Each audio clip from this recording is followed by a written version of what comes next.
پھر آیت نمبر 45 میں عطا فرماتے ہیں وَاسْتَعِینُوا بِالصَّبْرِ وَالصَّلَاةِ کہ مدد مانگو صبر اور نماز کے ساتھ۔ عربی زبان میں مدد کے لیے نصر، مدد، ساعدہ یہ سارے الفاظ آتے ہیں، مگر یہاں پہ عون کا لفظ آیا ہے، اور عون سے جو ہے وہ استعین کا لفظ بنا ہے۔ یہی ہم نے سورہ فاتحہ میں بھی پڑھا تھا ایاک نعبد و ایاک نستعین، اور یہاں پہ بھی استعین وہی لفظ ہے۔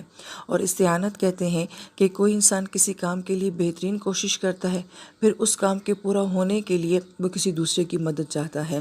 تو گویا کہ ہم یہ کہتے ہیں کہ اللہ تعالیٰ میرے پاس جتنے وسائل، جتنے ذرائع تھے، میں نے اپنی طرف سے بیسٹ کرنے کی کوشش کی ہے، اب اس سے آگے میرے کام کو آپ مکمل فرما دیں۔ پھر اس کے بعد دو چیزوں کا ذکر کیا گیا ہے، صبر اور صلات کا۔ اور صبر اور صلات کا آپس میں یہ تعلق ہے کہ گویا کہ نماز جو ہے وہ بیج ہے اور صبر جو ہے وہ اس کا پھل ہے۔ اب ہم یہ کہتے ہیں کہ دعا کریں کہ ہمیں صبر آ جائے، دعا کریں کہ ہمیں نماز پڑھنے کی توفیق مل جائے، جبکہ قرآن یہ کہہ رہا ہے کہ صبر اور نماز یہ دونوں چیزیں اللہ تعالیٰ نے انسان کے اندر فیڈ کی ہوئی ہیں، یہ ہمارے اندر موجود ہے۔ ان دونوں کو استعمال کر کے ہم نے باقی کام کرنے ہوتے ہیں۔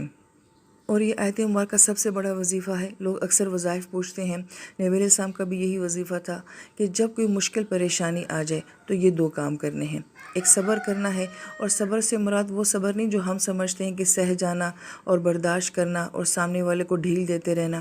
صبر کا مطلب ہوتا ہے ہمت کرنا، حالات کے سامنے ڈٹ جانا، یہ صبر کا معنی ہے۔ اور دوسری چیز کیا ہے؟ نماز سے اللہ تعالیٰ کے ساتھ تعلق بنائیں۔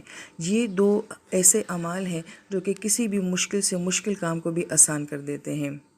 اور اس کی تفسیر کو جاننے کی کوشش کریں کہ ان دو چیزوں کا کمبینیشن کیوں بتایا گیا ہے، کہ ایک چیز کا تعلق ہمارے اندر کی ذات کے ساتھ ہے، ہمارے کریکٹر کے ساتھ ہے، ہمارے کردار کے ساتھ ہے، اور وہ چیز بنتی ہے نماز کے ساتھ۔ اور جس کا نماز کے ساتھ جتنا زیادہ گہرا تعلق ہوگا تو اس کی شخصیت اتنی ہی زیادہ مضبوط ہوگی، اور اس کی شخصیت میں صبر نظر آئے گا، ہمت نظر آئے گی، حالات کو فیس کرنا جو ہے اس کے لیے بہت آسان ہو جائے گا۔ اور پھر آیت مبارکہ کے آخر میں اللہ فرماتے ہیں وَإِنَّهَا لَكَبِيرَةٌ إِلَّا عَلَى الْخَاشِعِينَ، جو خاشعین ہیں ان کے سوا باقی لوگوں کے لیے یہ بات بہت زیادہ بھاری ہوگی۔ مفسرین کرام یہ فرماتے ہیں کبیرہ سے کیا مراد ہے کہ ایسی خوبصورت نماز پڑھنا، اس کا اہتمام کرنا، اس کی حفاظت کرنا، یہ ایک مشکل کام ہے۔